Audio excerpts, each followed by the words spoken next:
Chinatown by Bond Number 9 is a very interesting proposition because it's a classy, grown-up version of a teen-friendly fruity floral. Bond Number 9 is the New York-based company who have very beautiful bottles for all of their fragrances, and their whole gig is that all of their fragrances are inspired by or based on different neighborhoods of New York City. Fortunately, Chinatown does not smell like dead eels, live chickens, strange knickknacks. No, it is a very luscious, radiant, fruity floral. It kicks off with peach. It opens up into tuberose gardenia notes. It's quirked up a little bit with cardamom, which is a very aromatic green spice. And it has a really penetrating and interesting patchouli woody dry down. And when I say dry down, it's not like you have to wait an hour to get there. I mean, it's all pretty much happening right then and there. And I'm sitting in a cloud of Chinatown right now, and just have sprayed it all over my arms. Now this stuff is strong. I think I kind of oversprayed. It's an eau de parfum, but I think it's kind of super X factor boosted for optimum sillage and throw and thrust, because it's pretty powerful stuff. But one of the things that's fascinating about Chinatown is that it has an odd, waxy, kind of lacquered wood smell. It's kind of like the smell of one of those gewgaw boxes that you might put odds and ends in, or your secret stash of poison, whatever you might have in there, bonbons.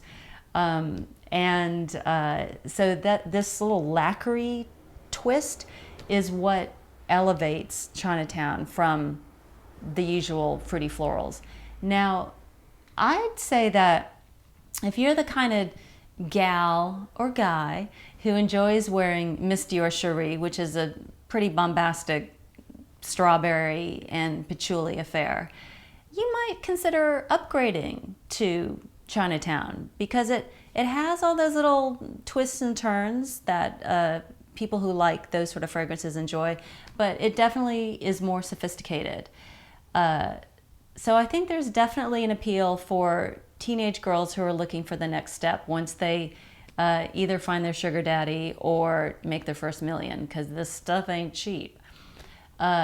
Now, the other interesting thing about Chinatown is that it definitely has a following amongst guys. I get a lot of questions on YouTube from fume heads who want to know if les dudes can wear it. And I say oui, les dudes can wear Chinatown. In fact, my perfume pen pal Dan, who is a big connoisseur of perfumes that men aren't usually supposed to wear, he likes his Chinatown for days out at the ballpark. That's right, take me out to the ball game with Chinatown. He says it blends nicely with the smell of bratwurst and cotton candy and beer. No one's the wiser that he's wearing some girly perfume that comes in a pink bottle. Now, I don't actually think it is all that girly. It's kind of odd. It has sort of the complexity that you might find in Tom Ford Black Orchid, which is also a shared perfume. And besides, there's so many increasingly sweet perfumes for guys. I mean, there's everything from Sean John I Am King, which is might as well be a Harajuku lover. I mean, it's just strawberry a go-go. There's Paco Rabanne 1 Million.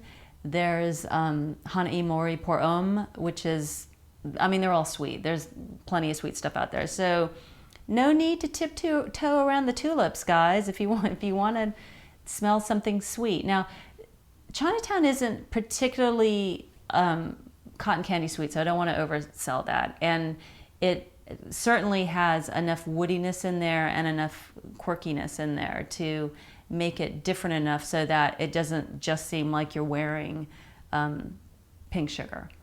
Not that there's anything wrong with a guy wearing pink sugar. I don't want to cramp your style. Chinatown was created by Aurélien Guichard, and he also did another Bond Number 9 perfume that I really like called Andy Warhol's Silver Factory, which is a big incense, iris, everything but the kitchen sink number. And he's done a bunch of other things, a whole mess of Nina Ricci perfumes, including Ricci Ricci, and he's done a bunch of Robert Piguet reformulations. You know, he works high-low. I really wish, speaking of high-low, I wish that my advice to Bond Number 9, if they hired me as a consultant, I would say release this in a more affordable perfume oil and a pen iteration for the kids at Sephora, or, you know, just anywhere more accessible, because I think this could be a huge hit for the younger set. Get them hooked young on the niche stuff. Pull them in, playground pusher style. So Chinatown, I think that's your choice, girls, for the your next My Little Pony play group, and guys, when you're going down to the ballpark. It works for all flavor of people. I'm Katie Puckrik, and I smell.